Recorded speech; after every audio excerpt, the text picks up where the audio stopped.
नमस्कार, स्वागत है आप सभी का। मैं हूं हिमांशु और आप देख रहे हैं हलचल इंडिया। बेबाक खबर, तेज असर। आइए नजर डालते हैं आज की खबरों पर।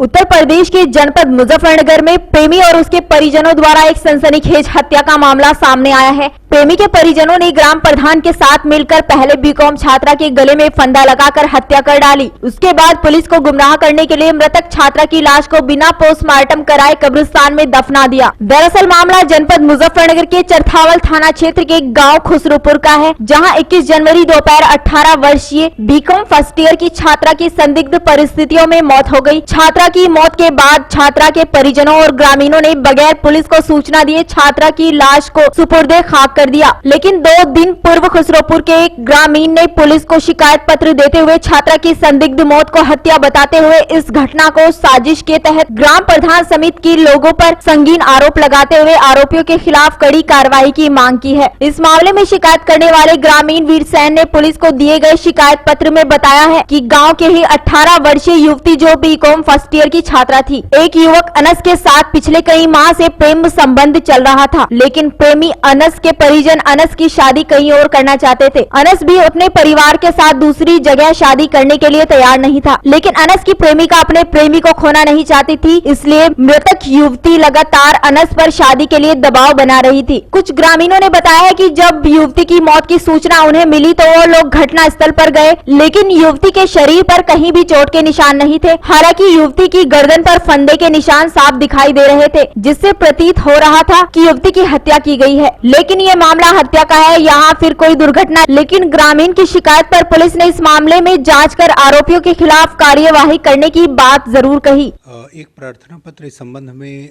प्राप्त हुआ है हमारे कार्यालय को, और थाना चरथावल का एक मामला आया है। ग्राम खुसरूपुर की एक लड़की आपसा नाम की है, उसके संबंध में ये आरोप लगाया गया है कि उसकी हत्या कर दी गई है। तो प्रार्थना पत्र प्राप्त हुआ है, इस संबंध में जांच की जा रही है, और यदि कोई मामला इसमें पाया जाता है या कोई दोषी मिलता है तो उसके विरुद्ध कड़ी से कड़ी कार्रवाई की जाएगी।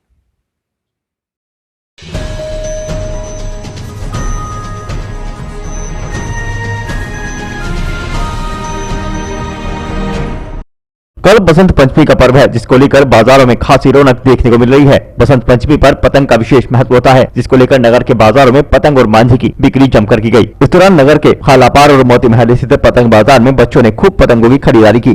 सबसे यही पतंग मांझा, और ये हमारा लगभग 100 सालों से है, और हमारे यहाँ सिंपल मांझा बिकता है और फैंसी पतंग मिलती है। किस तरह की पतंग आ रही है फिलहाल मार्केट में? अच्छी तरह, मतलब हर तरह की पतंग आ रही है। फैंसी, तुम्हारा बड़ी छोटी हर तरह की पतंग आती है। अब तो इस तरह की पतंग आ रही है, मोदी की प्रिंटेड पतंग आ रही है, और डिज़ाइन वाली पतंग आ रही है, तिरंगा, डोरेमोन की, और फोटो वाली हीरो वाली पतंग आ रही है। एक से एक पतंग आ रही है। जैसे कल बसंत पंचमी है तो किस तरह का सही है, अच्छा। पैसे आगे जब से मोबाइल वगैरह इंटरनेट चला है तो पतंग का कारोबार तो मतलब कम ही हो गया है, और चाइनीज़ मांझे ने और बिल्कुल ख़त्म कर दिया सारा कारोबार। सिंपल मांझे रखना बस अनिवार्य हो गया है। बहुत फ़र्क पड़ा है, आधा हो गया कारोबार। इतना नहीं है, मतलब है बट इतना नहीं है, वो क्रेज़ ख़त्म हो गया सारा का सारा।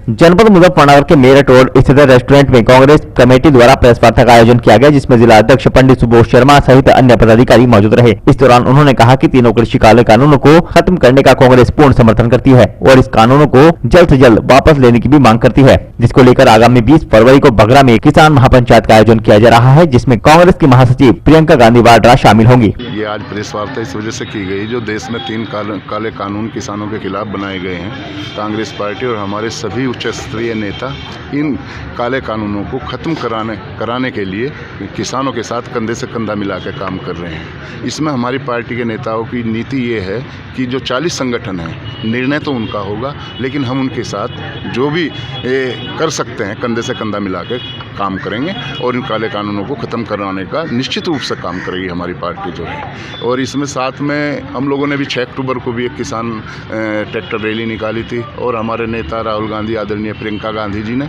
ये निर्णय लिया है कि एक जो है जय जवान जय किसान जय कांग्रेस के नाम से वो रैलियाँ हो रही हैं, कि जिसमें हमारी आदरणीय नेता प्रियंका गांधी जी आज चांदपुर में है, पहले सहारनपुर में थी, और 20 तारीख में बघरे में उनका प्रोग्राम है। एक बड़ी जनसभा होगी जिसमें हम सब लोग, हमारे नेता हरेंद्र मलिक जी, पंकज मलिक जी और मैं स्वयं और पार्टी के सभी वरिष्ठ साथी हमारे जितने बैठे और लोग जो हैं सब गांव-गांव, कस्बा लगे हुए हैं, ताकि भारी भीड़ उसमें जुटाई जा सके। और उसका हमें समर्थन लोगों से मिल भी रहा है। जितना भी किसान, चाहे किसी जाति और किसी भी वर्ग का है, वो सब किसान उसमें आएगा, चाहे वो कोई भी हो, हिंदू हो, मुसलमान हो। और किसान ही नहीं, जितने मजदूर हैं जो किसानों से जुड़े हुए हैं, और कुछ व्यापारी लोग भी हैं जो इससे प्रभावित होंगे भविष्य में चल के, वो सब उस रैली में आएंगे। और कोई सी पार्टी भी इसमें आपको समर्थन देगी? नहीं, ये जो किसान कांग्रेस है, ये केवल कांग्रेस पार्टी की, हमारी जो कांग्रेस पार्टी, ये जिला कांग्रेस, नगर कांग्रेस और हमारे सब नेता मिलकर ये इसका आयोजन।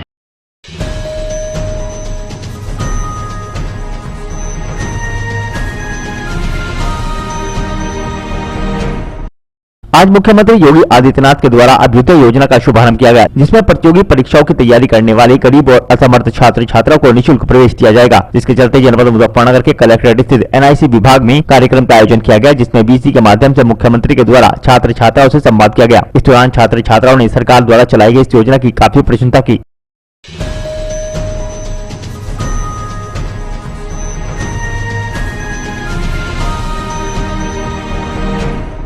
मुजफ्फरनगर जनपद में मई 2021 में होने वाली सेना भर्ती प्रक्रिया में आयु सीमा में छूट की मांग को लेकर प्रतिभागियों ने जिलाधिकारी को ज्ञापन सौंपा, जिसमें उन्होंने कहा कि 2 वर्ष बाद जिले में सेना भर्ती प्रक्रिया की जा रही है, जिसमें कुछ छात्रों की आयु सीमा पूरी हो चुकी है। उन्होंने कहा कि जिस प्रकार कोरोना काल के कारण सभी विभागों में छूट का प्रावधान किया जा रहा है, ऐसे ही सेना भर्ती में भी आयु सीमा में छूट प्रदान की जाए।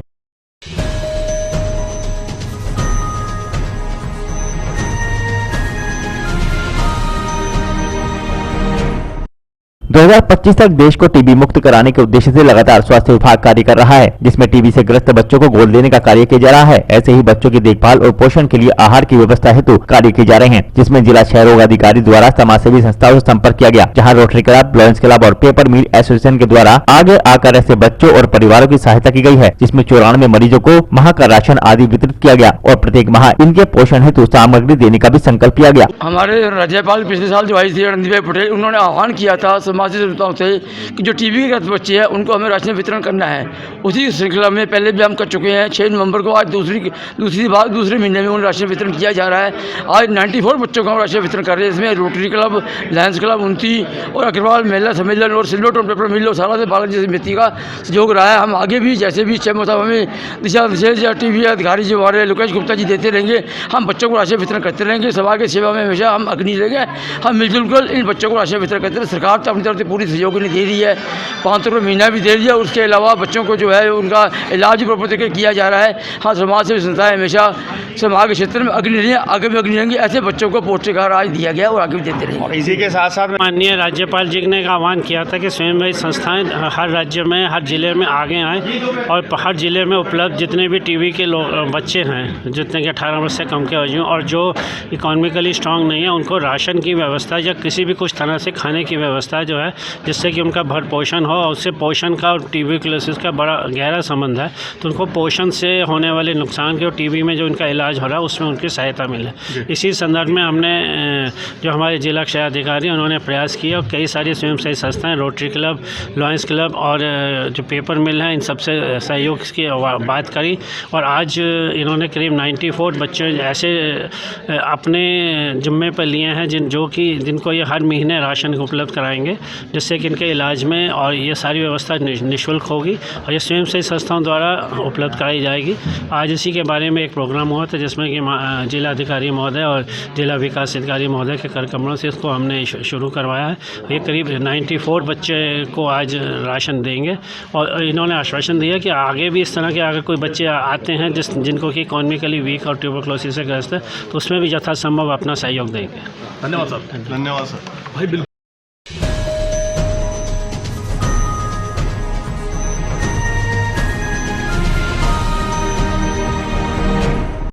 मुजफ्फरनगर के कलेक्ट्रेट स्थित लोकवाणी सभा कक्ष में महिला आयोग की सदस्य प्रियंवदा तोमर ने जन समस्याएं सुनी, जिसमें उन्होंने महिला उत्पीड़न और महिला हिंसा से संबंधित मामलों की सुनवाई की। इस दौरान उनके सामने पीड़ित महिलाओं ने अपनी व्यथा रखी, जिस पर आयोग की सदस्य डॉक्टर प्रियंवदा तोमर के द्वारा उन्हें न्याय का आश्वासन देते हुए संबंधित विभागीय अधिकारी को कार्रवाई के आदेश दिए गए। उन्होंने कहा कि शासन की मंशा के अनुरूप किसी भी महिला के साथ अत्याचार बर्दाश्त नहीं किया जाएगा। उन्होंने कहा कि सरकार लगातार महिला सशक्तिकरण के लिए कार्य कर रही है और महिला को सुरक्षा देना सरकार की प्राथमिकता है। अभी तक मैंने 8 समस्याएं सुनी हैं, उनमें से ज़्यादातर घरेलू वाद ही हैं। कुछ महिला थाने में भेजी हैं, 2 मंसूरपुर थाने की थी वहाँ भेजी हैं और अपने सीओ सिटी को एक रेफ़र करी है, फुरकाजी की थी, एक बागपत की थी, उसको भी उसका भी FIR दर्ज कराई है उसके अगेंस्ट, उसके हस्बैंड के अगेंस्ट, क्योंकि कई बार उसकी काउंसलिंग हुई लेकिन वो ऐसा लग रहा था कि वो बिल्कुल मान नहीं रहा था। और बाकी 1 स्टॉप सेंटर की रिपोर्ट्स मंगाई हैं पिछले महीने की, तो उसमें 22 केसेस थे, 22 में से 19 बोले कि सॉल्व हो गए हैं। मैं रजिस्टर मंगा रही हूँ, उनसे फ़ोन पे बात करके संपर्क स्थापित करके देखूँगी कि वो सेटिस्फाइड हैं कि नहीं है। जो 19 केसेस बताया जा रहा है कि जनवरी में 22 रिपोर्ट हुए थे 1 स्टॉप सेंटर में, तो उनमें 19 सॉल्व हो गए हैं, 3 अभी ऑनगोइंग हैं। तो मैं उसको क्रॉस चेक भी करूंगी कि वो 19 के 19 केसेस वाकई सेटिस्फाइड हैं कि नहीं है, या उनकी अभी समस्या बचती है। कुछ महिलाएं ऐसी भी हैं जो घरेलू हिंसा से पीड़ित हैं और अपनी शिकायत तक दर्ज नहीं कर पाती। देखिए, उसमें आप लोग का भी बहुत योगदान मुझे मिलना चाहिए। आप लोग एडवर्टाइज़ करें कि महिला सुनवाई रेगुलर होती है, कोरोना काल ख़त्म हो चुका है, अब रेगुलर सुनवाई होगी। ससुराल पक्ष के द्वारा महिलाओं पर लगातार अत्याचार किया जा रहा है, दहेज प्रथा के मामले लगातार सामने आ रहे हैं और नहीं, बहुत कम है, बहुत कम है। देखिए, अब तो ये बहुत कम है। कुछ लोग तो गलत आरोप भी लगाते हैं। दहेज तो काफ़ी कुछ कम हो चुका है, बाकी कभी कभी अनभिज्ञता के कारण कुछ होता है तो वो बात अलग है। अदरवाइज़ तो हम बैठे हैं यहाँ पर, इसको सॉल्व करने के लिए बैठे हैं। अब तो संख्या बहुत कम हो गई है और मिशन शक्ति जब से शुरू हुआ तब भी बहुत सारा काम हुआ है इस क्षेत्र में। और बाकी मैं तो आपका आभार व्यक्त करूंगी, आप ऐसे केसेस मुझे मेरे संज्ञान में लाएं, मैं ज़रूर उसको सॉल्व करूंगी। आप लोग भी एक ऐसी शक्ति हैं जो इसमें हेल्प कर सकते हैं, बढ़ चढ़ के हेल्प कर सकते हैं, और हम बैठे हैं। हम नहीं करें तो आप हमसे फिर शिकायत करिए कि ये आयोग क्या कर रहा है, कि आपके रहते हुए फिर हम बिल्कुल उसको देखेंगे, ठीक है। और आगे भी कार्रवाई अब ऐसी चलती रहेगी, सुनवाई चलती रहेगी, जारी रहेगी। पिछले 1 साल थोड़ा सा ऐसा रहा सबके लिए, परंतु फिर भी बहुत काम हुआ है। मिशन शक्ति के तहत बहुत सारा 17 अक्टूबर जब शुरू हुआ था तो काफ़ी योजनाएं यहाँ पर चलाई गई, जैसा कि मुझे बताया गया है। उसके प्रभाव देखने को मिले हैं। अब काफ़ी एडवर्टाइज़ कराया गया, उसके बाद भी बहुत शिकायतें नहीं हैं। जो शिकायतें हैं कोई बहुत ज़्यादा ऐसी नहीं है। आप देखें कि बहुत जघन्य किसी के साथ कुछ ऐसा क्राइम हो गया हो, वो कोई पीड़िता हो, जो है वो सब सॉल्व हो रही हैं। अच्छा, सबका प्रशासन का अच्छा सहयोगात्मक रवैया है, सब सहयोग कर रहे हैं। और कहीं कोई आपको लगता है कहीं कोई प्रॉब्लम है तो आप बिल्कुल हमारे नॉलेज में उसको लाएंगे।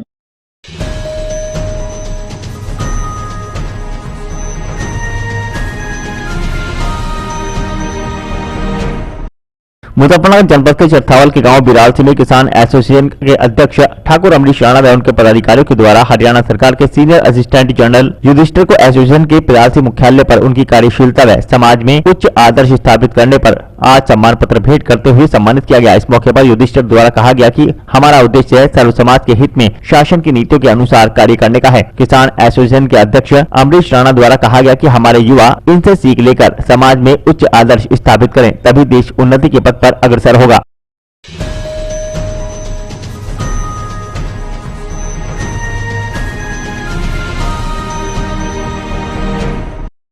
राज्य सरकार द्वारा गन्ना पेराई सत्र 2020-21 के लिए गन्ना मूल्य न बढ़ाए जाने से क्षेत्र के किसानों में रोष व्याप्त है। गन्ना मूल्य में वृद्धि नहीं होने से किसानों समेत विपक्षी नेताओं व किसान संगठनों ने तीखी प्रतिक्रिया देते हुए मोदी सरकार के तीसरे साल भी गन्ना रेट न बढ़ाने को सरकार का मिल मालिकों के प्रति समर्पण व किसानों के साथ विश्वासघात बताया है। उन्होंने कहा कि भाजपा सरकार में लगातार बिजली, खाद, डीजल के बढ़े दामों ने किसानों की कमर तोड़कर रख दी है। वहीं गन्ने के रेट को मिल मालिकों से सांठगांठ कर तीसरे साल भी स्थिर रखकर किसानों को बर्बाद किया जा रहा है। ठाकुर कुशलवीर सिंह, चरथावल ब्लॉक अध्यक्ष, भारतीय किसान यूनियन। आज आपके चैनल के माध्यम से हम सरकार ने जो इस बार फिर से उत्तर प्रदेश के किसानों को गन्ने के मूल्य में बढ़ोतरी न देकर कमर तोड़ने का कार्य किया है। लगातार महंगाई आसमानों को छू रही है। यहाँ पर जो डीजल, पेट्रोल और जो भी पेस्टिसाइड, दवा, खाद पानी आदि इत्यादि हैं, उन पर लगातार दाम आसमान चूम रहे हैं। और लेकिन जबकि जो गन्ने की फसल है, किसान की फसल है, उनके लिए कोई सरकार कोई दाम नहीं दे रही है, ना ही तो एमएसपी पर कोई कानून बना रही है। और इस बार गन्ने पर भी फिर से दिखा दिया कि सरकार ने कि सरकार जो है किसान विरोधी सरकार है और ये पूंजीपतियों की सरकार है, उद्योगपतियों की सरकार है। इस बार फिर से मिल मालिकों के साथ साठगांठ करके सरकार ने ये जो गन्ना पर मूल्य न बढ़ाने की बात की है, ये साफ जाहिर होता है कि इनकी जो है कहीं ना कहीं मिल मालिकों के साथ साठगांठ हो चुकी है और किसान को ये सरकार बर्बाद कर देना चाहती है। ये बिल्कुल साफ हो चुका है। आज जो लोग इस सरकार को किसान समर्थन में मानते थे, बताते थे कि ये किसान के साथ है और किसान का भला चाहती है, किसान की आय 2 गुना करना चाहती है सरकार, आज वही सरकार आप देखिए जो हमारी यूनियन भारतीय किसान यूनियन लगातार इस सरकार की नीतियों का विरोध कर रही है। इस सरकार के कार्यशैली पर जो इसने यहाँ पर किसानों के लिए जो कार्य कर रही है उस पर उंगली उठाने का कार्य किया है, तो वो कहीं भी गलत नहीं है। आप देख सकते हैं कि किस प्रकार आज उत्तर प्रदेश सरकार ने फिर से जो गन्ने का सबसे बड़ा क्षेत्र माना जाता है, आज फिर से उन किसानों को इस सरकार ने मुंह तोड़ जवाब दिया है। उनको कहा है कि हम तुम्हारा 1 रुपया भी नहीं बढ़ाएंगे। इस प्रकार हम इस सरकार का, पूरी भारतीय किसान यूनियन इस सरकार का जोर शोर से विरोध करती है और यहाँ क्षेत्र के अब जो भी किसान हैं उनमें इस सरकार को लेकर बड़ा आक्रोश है। आज जो किसान है वो तेल लेने जाता है तो तेल टंकी में नहीं लाकर आज शीशी और पव्वों में तेल लेके आ रहा है। ये स्थिति इस सरकार में हो गई है। लेकिन आज जो आज नेता अपने आप में नेता कहलाते हैं, जो समाज के ठेकेदार बनते हैं, वो कहीं चुप्पी साधे बैठे हुए हैं। वे बोल नहीं रहे हैं, वो सरकार को जवाब नहीं दे रहे हैं कि आप किसान के लिए क्या कर रही हैं। लेकिन हम लगातार इस किसान के साथ खड़े हैं और हमेशा साथ में रहेंगे। हम कभी भी किसान का अहित नहीं होने देंगे। आज जो सरकार इस क्षेत्र में मनमानी कर रही है, इसको बहुत जल्द इसका नतीजा। हाँ, आज ये जो गन्ने के रेट सरकार के द्वारा तय किए गए हैं, काफ़ी दिनों से किसान ये सोच रहे थे कि सरकार इस बार रेट बढ़ाएगी। काफ़ी सालों से गन्ने की फसल के रेट नहीं बढ़े हैं, लेकिन सरकार ने अपनी मंशा जाहिर कर दी है। आज भी जो रेट जारी किए गए हैं उनमें कोई बढ़ोतरी नहीं की गई है। जबकि यहाँ पर ये भी देखना चाहिए था सरकार को कि किस डीजल के रेट और कहाँ से कहाँ चले गए हैं। आज के टाइम में खेती करना कितना मुश्किल हो रहा है, लेकिन सरकार ने कोई रेट ना बढ़ाते हुए किसानों की तरफ बिल्कुल भी नहीं देखने का काम किया है। कोई भी सरकार आए, सभी सरकार किसानों के उत्पीड़न में लगी रहती है। डीजल के रेट 60-70 रुपये से 100 रुपये तक पहुँच गए हैं, 90 रुपये तक। और सरकार का यह कदम बहुत ही निंदनीय है। उन्हें गन्ने के रेट बढ़ाने चाहिए थे। इसकी जितनी भी निंदा की जाए कम है। उत्तर प्रदेश सरकार को पूरे 4 साल हो चुके हैं। इन 4 वर्षों में कोई भी एक गन्ने के दाम बढ़ाने का काम, 1 रुपया भी बढ़ाने का काम इस सरकार ने नहीं किया। जबकि इसके विपरीत इन्होंने खाद के दाम कीटनाशक दवाइयों के दाम 7वें आसमान पर पहुंचा दिए। डीजल के दाम आप देख ही रहे हैं, डीजल का दाम कितने बढ़ चुके हैं। किसान किस तरीके से अपना काम करेगा? अगर इसी रेट में वो काम करेगा तो कहाँ से अपना गुजारा करेगा? गन्ने का दाम बढ़ाया नहीं, पेमेंट उनकी समय पर है नहीं, डीजल के रेट जो है 7वें आसमान में हो गए। ये बहुत गंभीर सोचने की बात है, बहुत गंभीर विषय है। इससे मैं सब किसान भाइयों को कहता हूँ, अब भी जाग जाए, अब भी समय है। इस आने वाली 2022 में सब लोग एक होकर, एक मत होकर, एक राय होकर इस सरकार को इस उत्तर प्रदेश से बाहर करने का काम करें। जय हिंद, जय समाजवाद, सभी का बात धन्यवाद।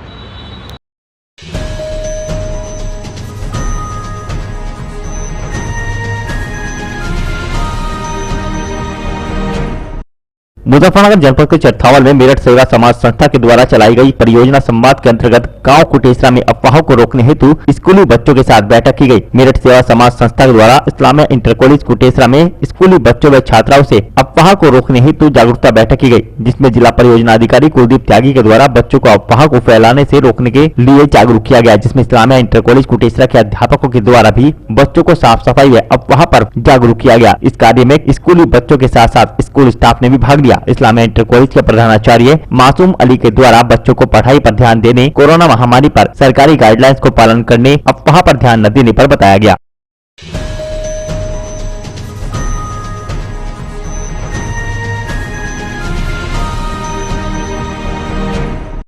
मुजफ्फरनगर जनपद के विकास खंड चरथावल के गांव अकबरगढ़ में समाजवादी पार्टी के वरिष्ठ नेता बॉबी त्यागी ने किसान मजदूर चौपाल लगाकर किसानों व मजदूरों को कृषि कानून के विरोध में जागरूक किया तथा कई बसपा नेताओं को समाजवादी पार्टी की सदस्यता दिलाई। शीर्ष नेतृत्व के आह्वान पर लगातार जनपद में समाजवादी पार्टी द्वारा किसान मजदूर चौपाल लगाकर लोगों को कृषि कानूनों के विरोध में जागरूक किया जा रहा है। इसी क्रम में समाजवादी पार्टी के वरिष्ठ नेता बॉबी त्यागी ने चरथावल क्षेत्र के गाँव अकबरगढ़ में किसान मजदूर चौपाल लगाकर किसानों को कृषि कानूनों के विरोध में जागरूक करते हुए उन्होंने सरकार पर निशाना साधा। उन्होंने सरकार को किसान विरोधी व मजदूर विरोधी सरकार बताया। उन्होंने कहा कि सरकार कुछ पूंजीपतियों को लाभ पहुंचाने के लिए किसानों पर कृषि कानूनों को थोप रही है, जिसका समाजवादी पार्टी पुरजोर विरोध करती है।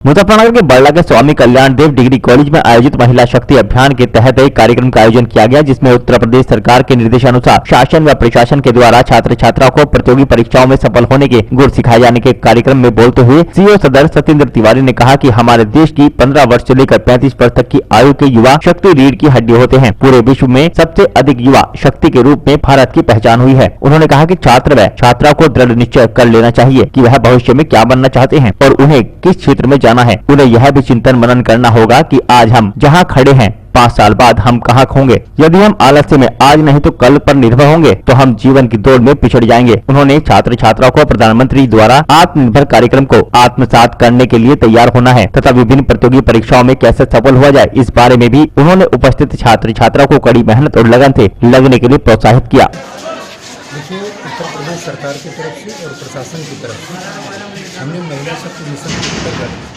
ऐसे कई सारे कार्यक्रमों की रूपरेखा तय की है, जिसके माध्यम से प्रशासन के लोग, पुलिस के लोग, वो विभिन्न सारे विद्यालयों में जाकर या जहाँ पर बालिकाएं अध्ययन का कार्य करती हैं वहाँ जाकर उनको मोटिवेट करते हैं। आज के कार्यक्रम का ये उद्देश्य था कि किस तरीके से IAS, PCS, इंजीनियरिंग या अन्य जो फौज से संबंधित चीज़ें हैं उसमें एक अच्छी जॉब और रोज़गार वो लोग कैसे हासिल करें, उनके पास विकल्प क्या है और उन्हें कैसे शिक्षा और पढ़ाई को अपने जीवन में आत्मसात करके अपने लिए एक अच्छा भविष्य बनाना चाहिए। सर, उत्तर प्रदेश के मुख्यमंत्री योगी आदित्यनाथ जी ने अभ्युदय योजना का शुभारंभ किया है, क्या उस योजना के बारे में जानकारी दी गई है? हाँ, ये एक महत्वाकांक्षी कार्यक्रम सरकार का है, जिसके माध्यम से निर्धन व कमज़ोर वर्ग के बच्चों को इस तरीके की कोचिंग सुविधा उपलब्ध कराई जा रही है। अभी मंडल स्तर पर एक कार्यक्रम चलाया जा रहा है, तो इसकी जानकारी छात्रों को दी गई है और उनको जोड़ने के लिए भी प्रेरित किया गया है। सर, क्या आत्मनिर्भर भारत जो प्रधानमंत्री जी ने हमारे नारा दिया है उस ओर भी ये कार्यक्रम इशारा करता है? बिल्कुल, आत्मनिर्भर भारत का मतलब ये है कि भारत के 125 करोड़ लोग जब आत्मनिर्भर हों, और ये जो युवा वर्ग आज स्कूलों में, विद्यालयों में, विभिन्न कॉलेजों में है, वो आत्मनिर्भर बनेगा तो देश भी आत्मनिर्भर बनेगा। ये उसी की एक कड़ी।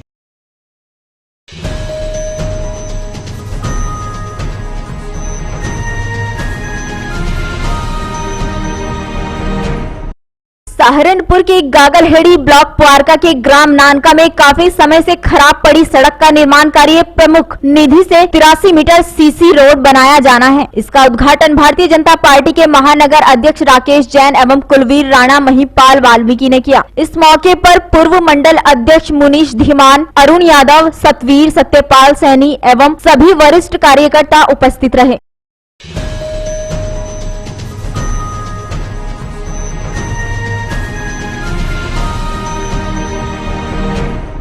सहारनपुर जनपद में बजरंग दल युवा नेता कपिल शर्मा की अगुवाई में बजरंग दल कार्यकर्ताओं ने दिल्ली में बजरंग दल कार्यकर्ता रिंकू शर्मा की निर्मम हत्या करने वाले हत्यारों को फांसी देने सहित अन्य मांगों को लेकर जिलाधिकारी सहारनपुर को महामहिम राष्ट्रपति के नाम एक ज्ञापन सौंपा। इस दौरान दर्जनों की संख्या में बजरंग दल कार्यकर्ता मौजूद रहे। एक घटना जो दिल्ली के अंदर एक बजरंग दल के कार्यकर्ता रिंकू शर्मा की वहाँ के मुस्लिम लोगों के द्वारा एक षड्यंत्र के तहत हत्या कर दी गई और इसके संबंध में आज जिलाधिकारी महोदय को ज्ञापन देने के लिए आए थे।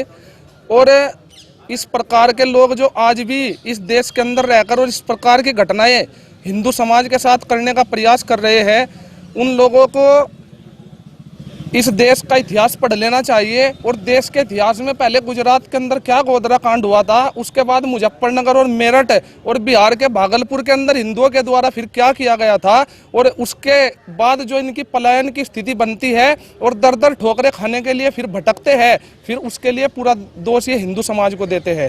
हिंदू समाज का पूरा सबर का बांध टूट चुका है। और हम दिल्ली के मुख्यमंत्री को भी कहना चाहते हैं कि जब अखलाक को मारा गया तो अखलाक की मौत पर छाती पीटने के लिए वो उत्तर प्रदेश पहुंच गए थे, और अब वहां पर रिंकू शर्मा के मरने के बाद और जो दिल्ली के इमाम की गोद में जाकर बैठ गए हैं वहां पर नहीं जा रहे हैं, तो इसका सीधा इसकी मानसिकता मुख्यमंत्री की वहां की पता चलती है। और हिंदू समाज आने वाले समय में उसको मुंह तोड़ जवाब देने का कार्य करेगा। और हमारी सरकार से यही मांग है कि परिवार को 1 करोड़ रुपए मुआवजा, एक व्यक्ति को सरकारी नौकरी और उनके हत्यारों को जल्द से जल्द फांसी हो। और इसी मांग को लेकर आज राष्ट्रपति के नाम यहाँ पर महोदय के नाम हमने ज्ञापन दिया है।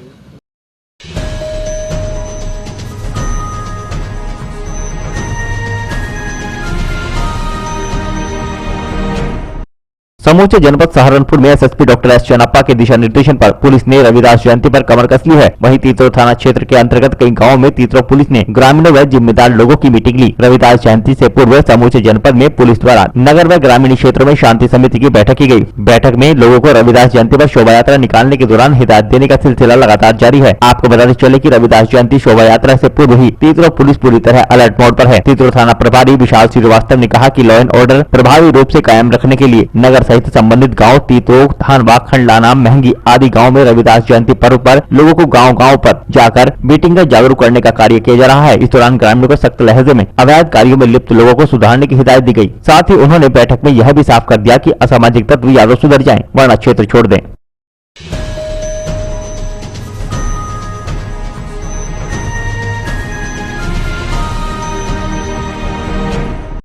शुक्र तीर्थ में स्थित प्रजापिता ब्रह्म कुमारी ईश्वरीय विश्वविद्यालय में श्रीमद् भागवत ज्ञान सप्ताह का आयोजन किया गया, जिसके शुभारंभ से पूर्व कलश यात्रा निकाली गई, जिसमें भक्तों ने शिव भगवान की जयकार का उद्घोष किया तथा भजनों पर भक्ति में होकर नृत्य किया। कलश यात्रा शुक्र तीर्थ के मुख्य मार्गों से होकर गंगा घाट पर पहुंची, जहां कलश पूजन किया गया। इस अवसर पर प्रजापिता ब्रह्म कुमारी ईश्वरीय विश्वविद्यालय सेंटर की संचालिका बी.के. प्रवेश बहन ने कहा कि श्रीमद् भागवत गीता का ज्ञान मनुष्य की बुद्धि का नवीनीकरण करता है तथा मनुष्य के अंदर एक अच्छे संस्कार, अच्छाई और बुराई का खेल कहो या फरिश्तों या शैतान की दुनिया सब मानव के मन से ही निर्मित है। गीता हमारी माता भी है। गीता ज्ञान अमृत है। यह गीता ज्ञान क्रम ग्रंथ है। श्रेष्ठ से श्रेष्ठ क्रम करने की विधि गीता का ज्ञान सिखाता है। सबसे पहली विधि आत्मा का साक्षात कराना है। हमारे ऋषि मुनियों ने अपना जीवन ही गीता में बनाया। गीता हमारी शिरोमणि शास्त्र है। गीता भगवान शिव का मनुष्य के कल्याण के लिए दिया गया एक उपदेश है।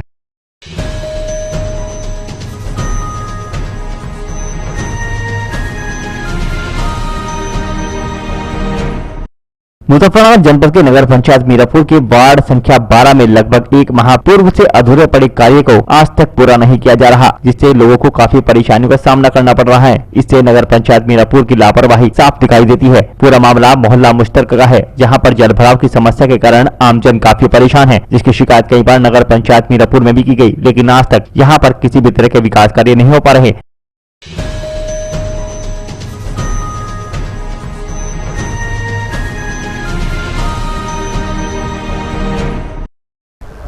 के बुलेटिन में इतना ही। कल फिर होंगे हाजिर कुछ नई और ताजा खबरों के साथ। देखते रहिए हलचल इंडिया, बेबाक खबर तेज असर।